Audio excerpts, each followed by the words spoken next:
My sister stole and ruined my business, out of jealousy. But she didn't expect what came next. I never thought I'd be writing this, but here we are. My name is Quinn, and I need to tell you what happened over the past year. Yes, I've talked to a lawyer. Yes, this sounds insane. And no, I'm not exaggerating. I'm 32, and I've spent the last decade working 3 jobs to fund what my family called my sewing hobby. I'm a sustainable fashion designer, creating one-of-a-kind pieces from repurposed fabrics and natural dyes.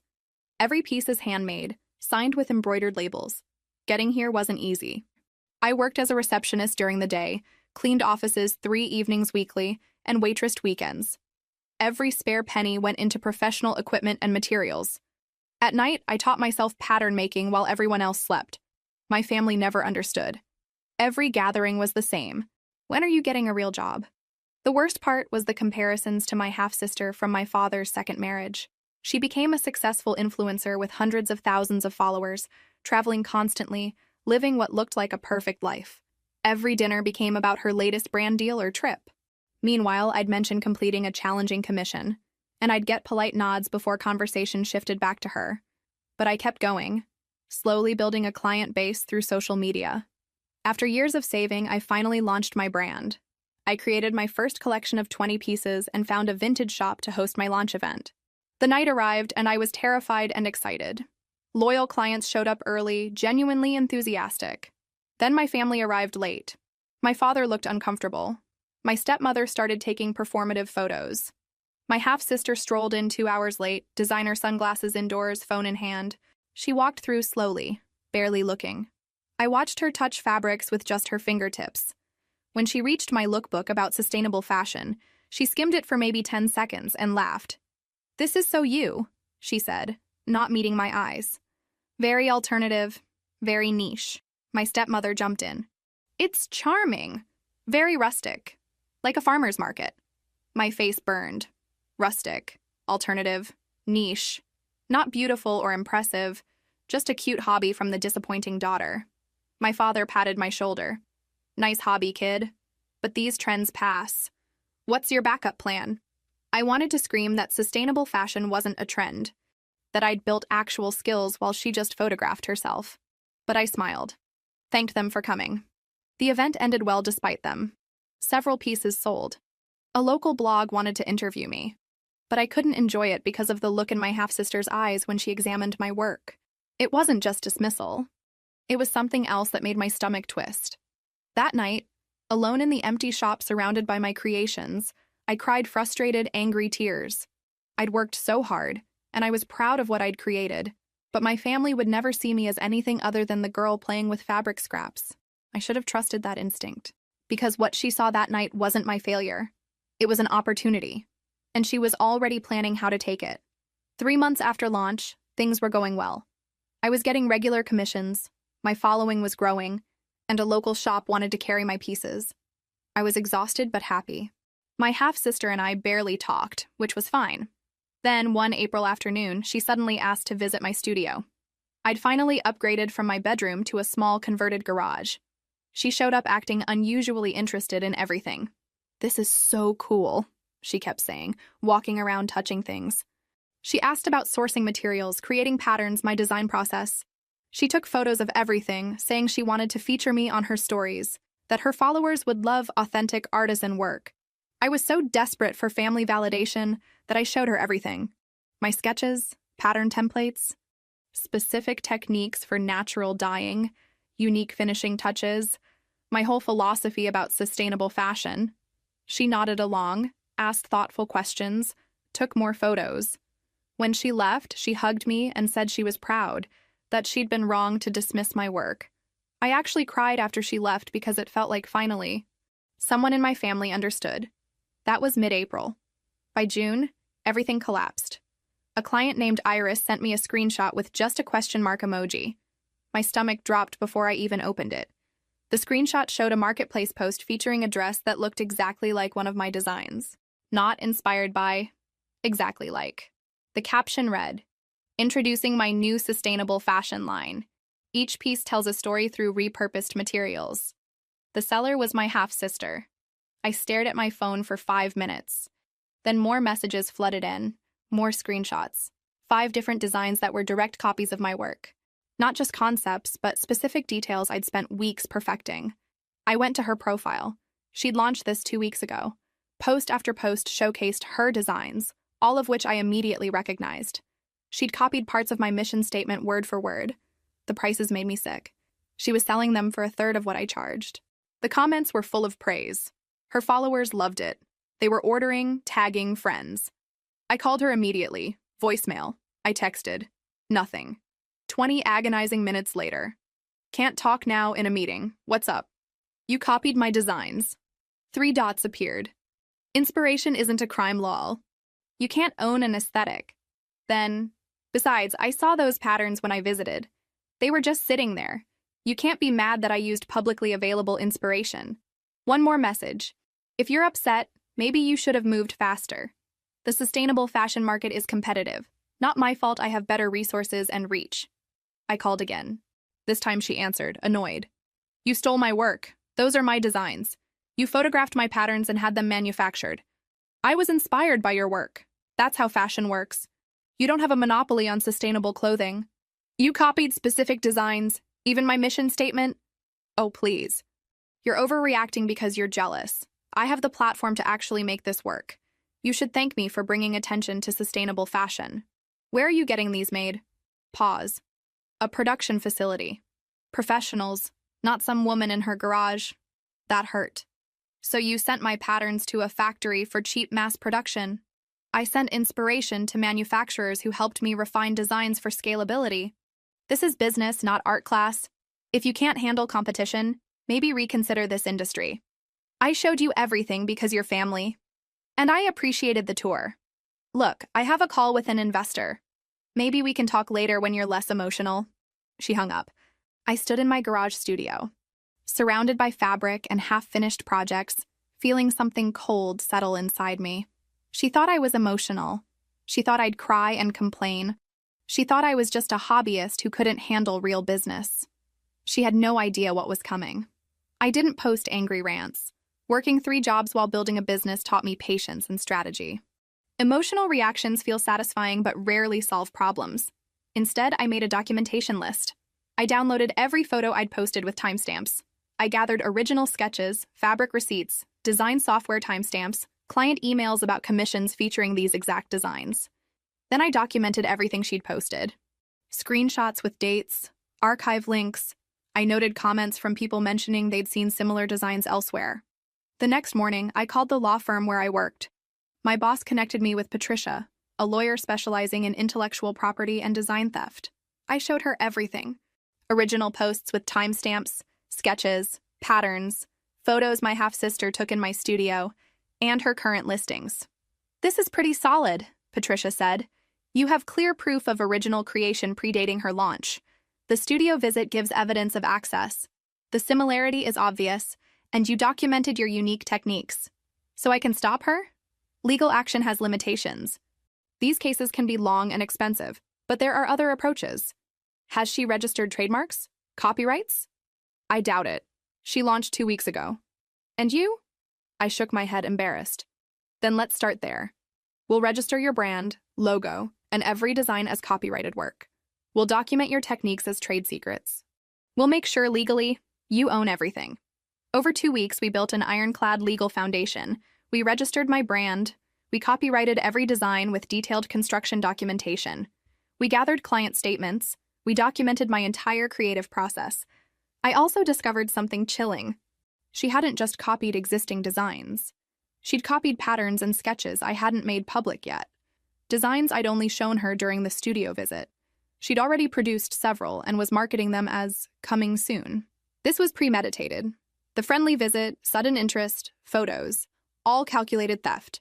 Here's my recommendation, Patricia said. Let her sell. Let her keep posting. Let her build inventory and make claims about this being her business. Meanwhile, we ensure every legal protection is in place. Then, when timing is right, we move. Why wait? Right now, minor infractions. Give her time for major ones. Let her invest in inventory. Let her make public claims about original designs. Bigger infringement, stronger case. It felt counterintuitive. Watching her sell my work daily burned. but I trusted Patricia's experience. I kept running my business normally, taking commissions, posting work. When people asked about her line or if we'd collaborated, I gave vague responses. We're family, so she's seen my work. Nothing accusatory, just facts. Meanwhile, she dug deeper. Interviews with fashion magazines, posts about her design philosophy, targeted ads. She even accepted pre-orders for future collections based on my stolen, unreleased patterns. Every post, interview, advertisement, I documented systematically. Sometimes I'd laugh darkly at her confidence claiming these as her vision. 3 months after her launch, Patricia called. She signed a deal with a boutique chain. They're carrying her pieces in 15 locations. The press release says she's the designer and creator. My stomach twisted. That's bad, right? That means she just made this a much bigger legal deal. I think it's time we showed her exactly what kind of mistake she made. Are you ready? I looked around my studio at pieces I'd created with my own hands. I thought about years of work, 3 jobs, late nights, the moment I trusted her enough to show everything. I'm ready. Patricia drafted cease and desist letters for Monday delivery. But Sunday night, I created a video. Not a rant, but calm, methodical fact presentation. I'd spent weeks rehearsing. The video opened with me in my studio. Hi, I'm Quinn. I need to tell you about intellectual property theft, and I need to show receipts. Then I methodically walked through everything. Original sketches with timestamps from years ago. Social media posts showcasing techniques and designs, all dated. Photos of client pieces with testimony. Photos my half-sister took during her visit. Then her website and social media. Side-by-side comparisons.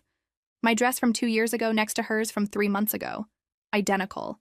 My unique sleeve construction, specific hem techniques, signature finishing, all in her pieces. I showed screenshots of her claims about being the designer. Interview quotes about her creative process. Then my copyright registrations, all dated before her launch. I'm not making this to shame anyone. I'm making it because small creators need to know they have rights. When someone steals your work, profits from your creativity, you're allowed to protect yourself. You're allowed to say, this is mine, and you took it. I posted at 8 p.m. Sunday. Tagged no one. 2,000 views by midnight. 10,000 by morning. By Monday afternoon when Patricia's letters were delivered, 300,000 views and climbing. My phone exploded. Messages from clients, friends, other designers. News outlets requesting interviews. Thousands of furious comments supporting me. Real chaos started around 2 p.m. when the boutique chain released a statement. We've been made aware of intellectual property concerns. We're suspending this partnership pending investigation. We don't support design theft. My half-sister posted frantically, there seems to be confusion. All my work is original and inspired by various sources as is normal in fashion. Any similarities are purely coincidental. Comments were brutal. Coincidental? Did you watch her video? Those are exact copies. She deleted it within an hour and posted new. I'm consulting with my legal team about these false accusations. I won't be bullied by jealous competitors. That's when other designers came forward. 3 posted comparison videos showing designs they'd made that appeared in her line after interacting with her. She'd been doing this systematically. By Tuesday morning, major publications picked it up. Influencer accused of systematic design theft. Copyright infringement scandal rocks sustainable fashion launch. My father called Tuesday afternoon. What the hell is going on? Your sister is hysterical. She says you're destroying her business. She stole my designs. I have copyright registrations and documentation. I showed her my studio in confidence, and she photographed everything to copy. So you humiliate her publicly? You couldn't handle this privately? I tried building my business legitimately. She stole my work and profited. I protected what's mine. She's family. So am I said quietly. But that didn't stop her. And it won't stop me from defending my work. I hung up. My stepmother sent long texts about tearing the family apart, being vindictive, jealous of her daughter's success. I didn't respond. By Wednesday, the manufacturer ceased production. Her website went dark. Social media posts disappeared, though people had archived everything. Patricia called Wednesday night. They want to settle. Her lawyers reached out, willing to acknowledge infringement, make public apology, discuss financial compensation. I should have felt victorious. Mostly, I just felt tired. What do you want? Patricia asked. I looked at a half-finished dress on my table. This was what I loved, creating. not fighting. I want to make sure she can never do this again. To me or anyone. What do we need? Let me make calls. I think we can make this very expensive for her in ways that matter. Settlement negotiations took 2 weeks. Her lawyers tried every angle. Designs too common, she'd made changes, fashion inspiration isn't theft. I was vindictive over family issues. Patricia dismantled everything with documentation and testimonies from 3 other copied designers. But what destroyed their position wasn't just legal. Once my story went viral, people started digging. Journalists investigated her influencer career and found patterns of questionable authenticity. Sponsored posts claiming she loved products she'd criticized. Luxury trips that were paid promotions she'd failed to disclose. Photos claimed as exotic locations that were local studios. None illegal, but painting a picture of someone whose entire presence was constructed artifice. The theft wasn't isolated. It was part of a pattern. Brands started dropping her. Sponsored posts disappeared. Her follower count dropped from 600,000 to 400,000 in 3 weeks. The real damage was behind the scenes. The boutique deal included a substantial advance she'd already spent. When it fell through, she owed that back. The manufacturer demanded payment for completed production. Pre-orders she couldn't fulfill opened her to fraud complaints. Her influencer career, built on success appearance, was financially a house of cards. The fashion line was supposed to be her pivot into actual business ownership. Instead, it exposed her and cost everything. 3 weeks after my video, she posted a public apology. Real, written by lawyers but forced by circumstances. After extensive review, I acknowledge I used designs, patterns, and techniques belonging to another designer without permission. This was wrong. I violated copyright law and trust of customers who believed they were buying original designs. This wasn't isolated, and my behavior hurt multiple small creators. I'm ceasing all fashion line operations immediately, issuing full refunds. I apologize to everyone I deceived. Comments were mostly too little, too late.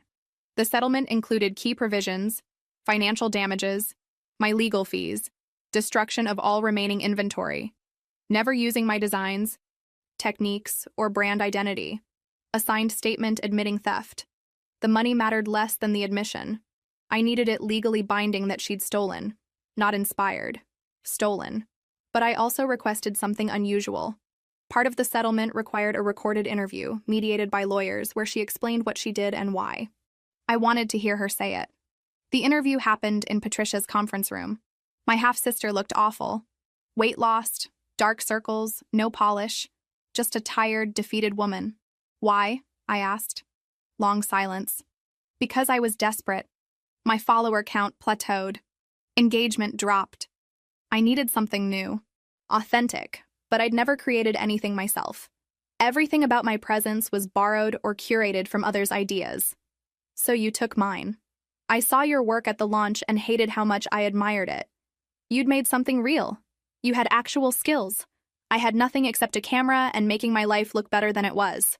She looked at me. When you invited me to your studio, I saw opportunity. Small enough no one would notice. Family, so you wouldn't suspect. And I thought with my platform, I could make your design successful in ways you never could. You thought you were helping? No. I thought I was smart enough to get away with it. I thought more followers meant better at business. I thought you'd never fight back because you'd always been quiet and accommodating. That hurt because she was right. I'm sorry, she continued. I know that doesn't fix anything, but I am genuinely sorry. Not just because I got caught, because I hurt you. You trusted me, and I betrayed that. You worked years building something real, and I tried stealing it because I was too scared to fail at building something myself. I left with complicated feelings. I'd wanted to hate her. But seeing her broken, seeing the real person under the persona, was harder. She'd lost her career, income, reputation, and family respect. My father barely spoke to her now, disappointed she'd embarrassed the family. She finally got the disappointment I'd lived with for years. I didn't feel victorious, just exhausted and sad it came to this. The family implosion was predictable. My father called 3 days after settlement, not to apologize, but to tell me I'd gone too far. She's your sister. Family protects each other. I was organizing fabric, phone on speaker. She stole from me, for months, deliberately, after I trusted her. It was a business dispute. You could have handled it privately. I tried. She told me I was overreacting and she had better resources. Your stepmother is devastated. Anxiety attacks. Can't sleep. Her daughter's career destroyed because you couldn't let this go. Something snapped. Her daughter destroyed her own career by stealing from multiple people. She made choices. Committed fraud. Broke copyright law. I didn't do that, she did. You made it public. Humiliated her in front of millions. I documented facts. Showed evidence. Protected my intellectual property. I picked up my phone. Dad, when was the last time you asked about my work? Not to criticize, but actually learn what I do? Silence. When was my last show? What's my brand called? Name one technique I specialize in. More silence. That's what I thought. I have a commission deadline. I hung up. My stepmother sent increasingly hostile texts. I read the first few, then stopped. The message that made me block her. You may have won legally, but you've lost your family. Was it worth it? I stared at that message. Was it worth it? I'd protected my work, stood up for myself, but the cost was losing what little family connection I'd had. Except I realized I hadn't really lost anything. You can't lose something you never had. My stepmother was never a mother to me. My father remarried when I was a teenager and started a new family I was adjacent to, but never fully part of. My half-sister and I were never close. The family I was supposedly tearing apart was already broken. I'd been too busy trying to earn acceptance to notice. What hurt was realizing I'd wasted time chasing validation from people who'd never give it. Every late-night sewing, every achievement, I'd subconsciously been proving something to them, and they'd never cared. I got a letter weeks later, handwritten, from my mother who'd left when I was 8, and we'd had minimal contact since. I saw the news. I wanted you to know I'm proud of you for standing up for yourself. I know I don't have the right to say that, given my absence, but I wanted you to hear it. What you've built is remarkable. What you did to protect it took courage. Don't let anyone make you feel guilty for refusing to be stolen from. I cried reading that. Not because it fixed our relationship, but because it was the first time anyone in my biological family acknowledged my work as legitimate, as valuable, as worth protecting. The contrast was stark. My father's family saw me as vindictive. My mother, largely absent, recognized what I'd built and respected my defense of it. I started therapy that month. Not because I was falling apart, but because I needed help processing everything. You've been seeking external validation for your worth, my therapist said. First from your father and family, then from clients and social media. But your worth isn't dependent on anyone's recognition. I know that intellectually. But do you believe it? Everything suggests you've been trying to prove yourself to people who were never going to see you clearly. She was right. I'd been on an achievement treadmill, thinking if I just worked harder, eventually my family would see me as equal. But they'd already decided who was valuable, and no amount of success would change that. My clients didn't need me to prove anything. Other designers respected my skills. Friends valued me for who I was. The only people needing me to be different were people whose opinions shouldn't have mattered. That realization was freeing and painful. It meant letting go of hope I'd carried since childhood. That someday, my father would look at me with pride. That someday, I'd be enough. I had to accept someday wasn't coming. More importantly, I didn't need it. I was already enough, just not for them. And that was okay. The settlement money was substantial, but not life-changing. After fees and taxes, I had 6 months' expenses and better equipment, but the real windfall was opportunity. My video went viral. I'd become respected in the sustainable fashion community. Publications wanted interviews. Other designers asked for advice. Universities invited me to speak to students. It was overwhelming. I'd imagined recognition coming from perfect dresses, not from publicly defending myself. This felt backwards. You're looking at this wrong, my friend Viv said. You became visible because of theft. Sure, but people are staying because of your actual work. Look at your wait list. She was right. My waitlist went from 2 months to 8. People weren't hiring me because of drama. They discovered my work through the video and genuinely loved it. I hired help for the first time. Part-time assistant named Dove, 23, fresh from fashion school. Training her reminded me how much knowledge I'd accumulated. The studio felt less lonely. Dove and I discussed projects, troubleshooted construction, experimented with techniques. She brought fresh perspectives and enthusiasm I'd lost. I also started saying no. Not every opportunity was right. Some interviews wanted to focus exclusively on drama. I declined. Some collaborations would require compromising values. I turned them down. Saying no felt powerful. For years, I'd taken every opportunity because I was desperate. Now I could be selective. Choose projects aligning with values.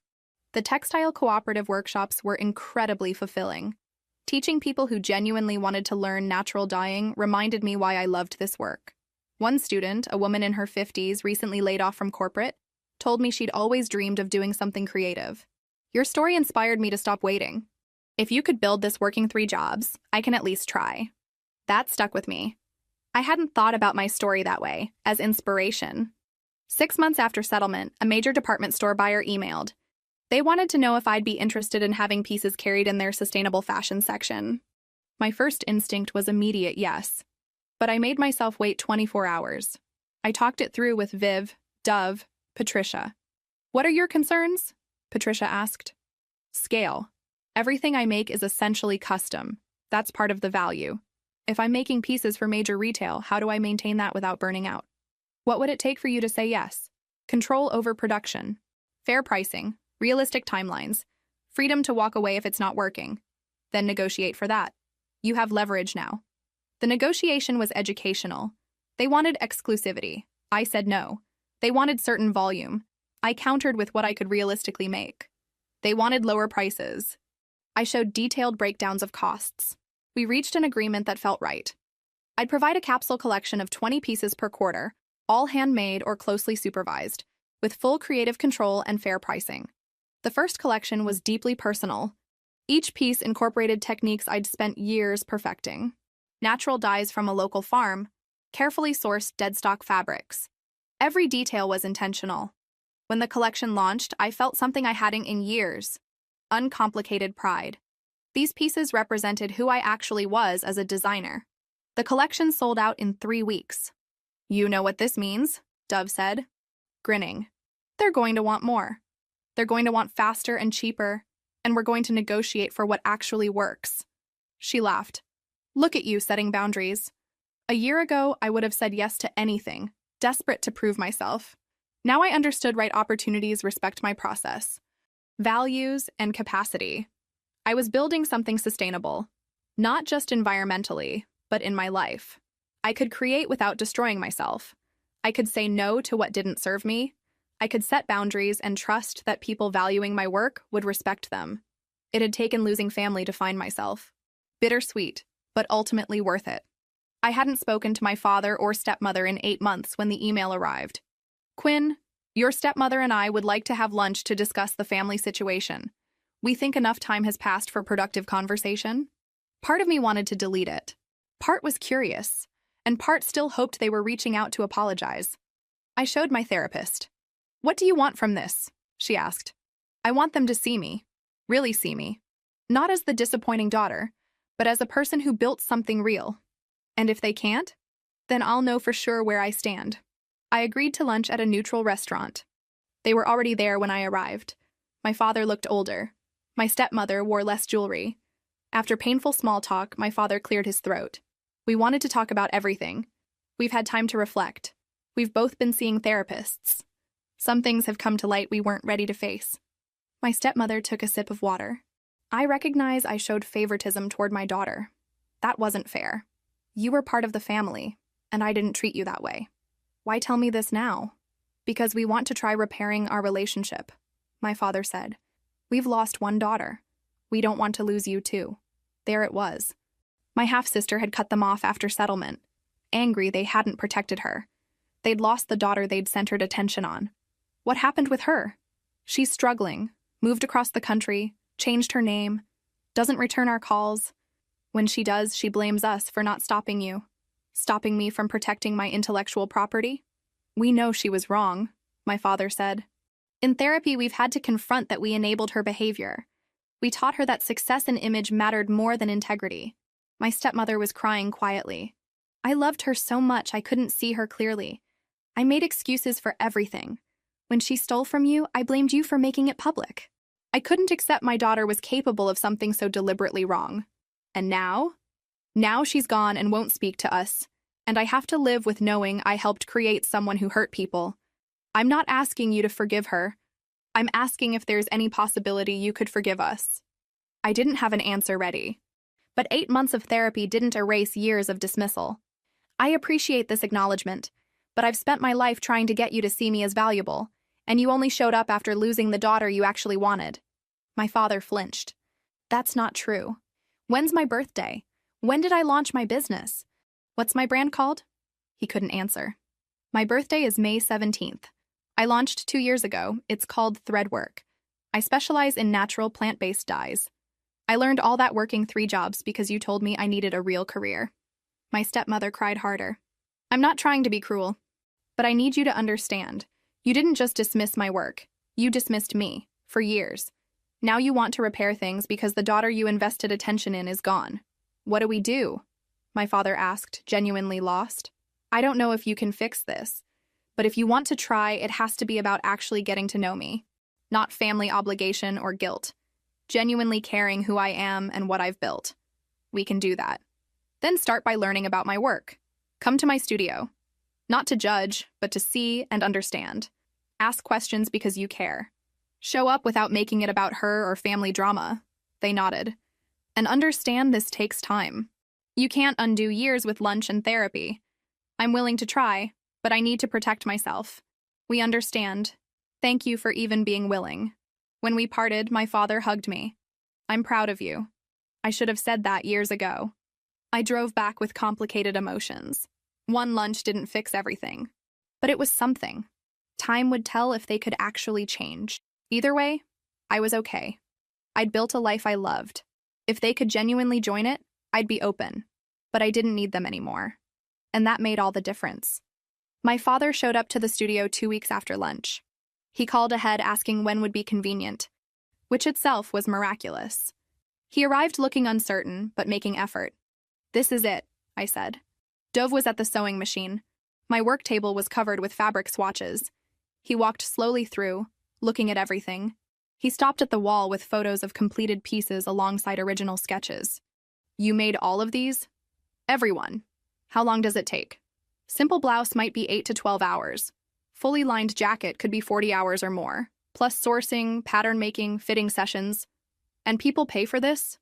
They pay fair prices reflecting time, skill, and sustainable materials. My pieces last years, sometimes decades. Fast fashion falls apart in months. He nodded. I never understood the difference before. He moved to the dyeing station. What's all this? Natural dye materials. I make most dyes using plants and minerals instead of synthetic chemicals. I showed him fabric samples in different shades. For the first time in memory, he listened without interrupting. When Dove finished her hem, he complimented her work. Can I see how you actually make something? I showed him a commission I was starting. Consultation notes, chosen fabric, the sketch. Then pattern making, explaining how I adapted patterns to each person's measurements. This is engineering, he said, surprised. Fashion is applied geometry and physics. Technical work requiring precision. I never knew. I always thought it was just artistic intuition. There's artistry, but it's built on technical skill. Like architecture. Something shifted in his face. My father was a civil engineer. I should have made that connection. Should have understood what you do requires the same systematic thinking I use. Why didn't you? He was quiet. Because I was looking for you to follow a traditional path. When you chose something different, I dismissed it instead of trying to understand. He touched a fabric sample. I failed you. As a parent, I failed to see you for who you are. Yeah, you did. I'm sorry. 2 words I'd waited years to hear. We talked another hour. He asked about business model, pricing, marketing, engineer questions, but showing genuine interest. My stepmother visited separately a week later. She brought coffee, a small gesture showing she'd thought ahead. I wanted to see where you work. We sat in the consultation area. She looked around. I owe you a more specific apology. I was threatened by you. Not consciously, but looking back, I see it clearly. You were your father's daughter from his first marriage. You reminded him of his life before me, and you were so competent. You didn't need me, so I told myself you didn't want relationship with me. You made that a self-fulfilling prophecy. I know, and I poured energy into my daughter, partly genuine love and partly because I could control that relationship. Really, I was raising her to need me, depend on my validation. She looked down. The therapist helped me see I did to her what my mother did to me. Made her dependent on external approval instead of teaching her to find worth in herself. That's heavy. And I have to live with knowing my parenting contributed to her making choices that hurt people. That hurt you. She met my eyes. I'm not asking you to forgive her. I'm asking you to understand I'm trying to do better. I showed her around. She asked different questions, more focused on creative process. She stayed almost 2 hours. Before leaving, she asked if she could commission a piece. Not a sympathy purchase, but because I genuinely love what you make. Over next months, they both made efforts, small but consistent. My father came twice more. My stepmother kept her consultation, commissioned a jacket. They started following my business social media and actually engaging. My father shared an article I'd featured in. My stepmother left genuine review. It wasn't fairy tale reconciliation, still awkward moments, but something was different. They were seeing me. 4 months after that first lunch, my father called about a grant opportunity for sustainable small businesses. I know you don't need me to solve problems, but I saw this and wanted to pass it along. Thank you, I said, and meant it. I applied. 2 months later, I was awarded substantial sum for business development. The money would let me expand, bring Dove on full-time with benefits, and start an apprenticeship program. My father was the first person I called. You did this, he said, pride in his voice. You built something real and valuable. Yeah, I did. For the first time, we were connecting as equals. It had taken losing almost everything to get here, but we'd arrived at something genuine. We were building something new, brick by careful brick, and that was enough. The message came through social media on a random Tuesday, almost exactly 1 year after everything exploded. It was from my half-sister. A new account, but the message made it clear who it was. Hi. I understand if you don't want to respond. I just wanted you to know I'm getting real help now. Actual intensive treatment for underlying issues. My therapist thinks I should apologize directly to people I hurt, not to make myself feel better, but to take accountability. I'm deeply sorry for stealing your work, for betraying your trust, for dismissing you, for trying to use my platform to overshadow what you built through actual skill. I don't expect forgiveness. I just wanted you to hear that I understand what I did was wrong and why. I hope your business is thriving. You deserve that. You always did. I read it 3 times. I showed Dove. How do you feel? I don't know. Part appreciates it. Part is angry it took this long. Part is suspicious. All of those can be true. I sat with the message 2 days before responding. Finally, I wrote, I appreciate you reaching out. I'm glad you're getting help. I hope you're able to build something genuine. I'm not ready for more contact, but I wanted to acknowledge your apology. Her response came quickly. I understand. Thank you for responding. That's more than I deserved. I won't contact you again unless you reach out first. I genuinely wish you well. I felt something release. Not forgiveness exactly, but letting go of sharp anger. She'd hurt me badly, but she was also a person drowning in her own issues. I could refuse relationship while hoping she found healthier path forward. A week later, Patricia called. You remember those other designers who came forward after your video? Of course. 2 are putting together a collective, a support and resource network for independent designers who've dealt with intellectual property theft. They want to know if you'd be interested in being a founding member. I joined immediately. The collective would provide legal resources, documentation guidance, and mutual support. We'd share best practices, connect people with lawyers, and advocate for better protections. Helping other designers protect their work felt like turning painful experience into something useful. We held monthly meetings and started a resource library. One designer, an embroidery artist in her 60s, cried during meeting. I thought I was too small to matter. You matter, I told her. Your work has value, and we're going to help you protect it. We connected her with a lawyer. Last I heard, she'd successfully gotten counterfeit products removed and was pursuing damages. My business continued growing steadily. The department store relationship evolved into reliable partnership. Independent commissions were booked months in advance. The apprenticeship program had 2 students showing incredible promise. One afternoon, teaching a workshop, I realized I was genuinely happy. Not in a manic way, but in a deep, sustainable way. I loved my work. I had healthy relationships with people who valued me.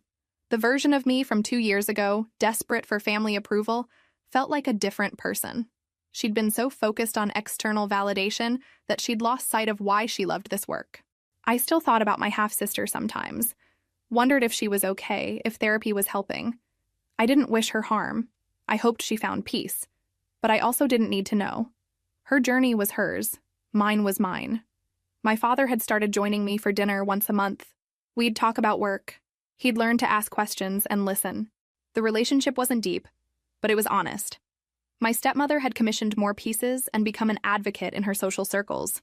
Several friends were now clients. She'd also started taking a photography class. We texted occasionally without underlying tension. They'd invited me to their house for holiday dinner. I'd said maybe, which was progress. The wounds weren't fully healed. Therapy helped me understand they might never fully heal, and that was okay. Healing wasn't about forgetting. It was about integration, about incorporating difficult experiences without letting them define your entire narrative. I was more than the daughter who wasn't valued, more than the designer whose work was stolen, more than family drama or legal battle or success. I was Quinn, a self-taught designer, a teacher, a business owner, a person who'd learned to value herself even when others didn't. The rest was just details. The invitation came 18 months after settlement. A fashion school wanted me to give their keynote address at graduation. Dove talked me into it. I spent weeks writing and rewriting my speech. The day of, I was so nervous I could barely eat. The auditorium was packed. I stood backstage in a dress I'd made myself, naturally dyed indigo linen with hand-stitched details, trying to remember how to breathe. When I walked out, I saw my father and stepmother sitting in the audience. They'd driven 3 hours. The surprise steadied me. Thank you for having me. I'm going to tell you something that might sound discouraging at first, but I promise it has a point. Most of you will not become famous designers. Your names won't be in major magazines. You won't dress celebrities. And that's okay. That's actually more than okay.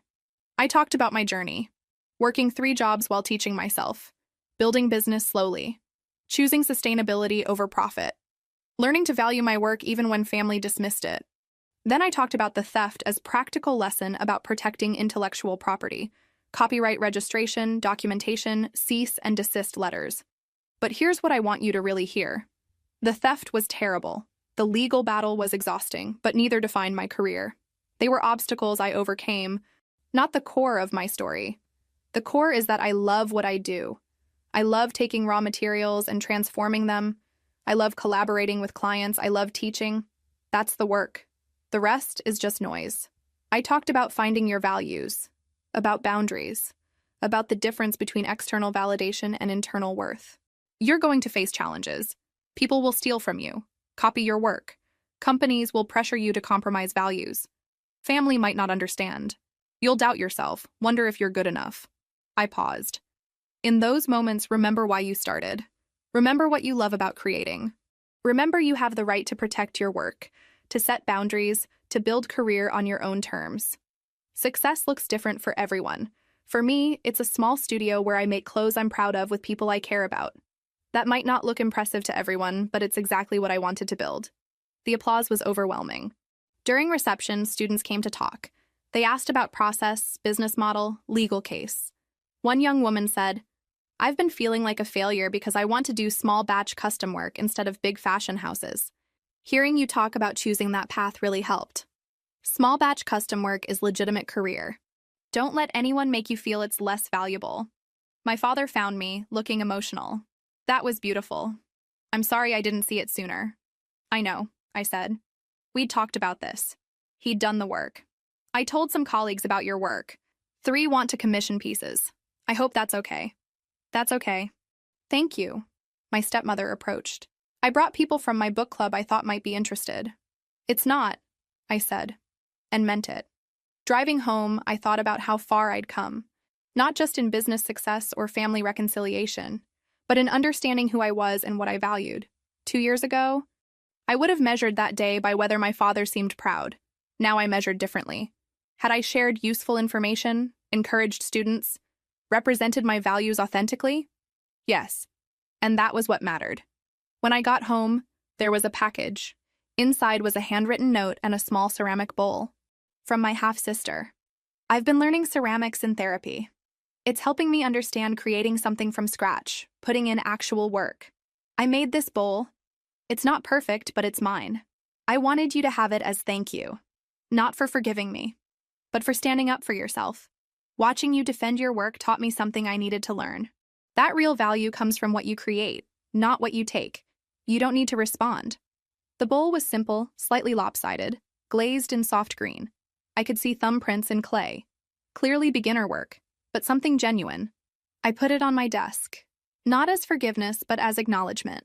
We'd both been changed. Whether we'd ever have relationship again, I didn't know. Probably not. But I could acknowledge her growth without being part of it. I could hold complicated truths.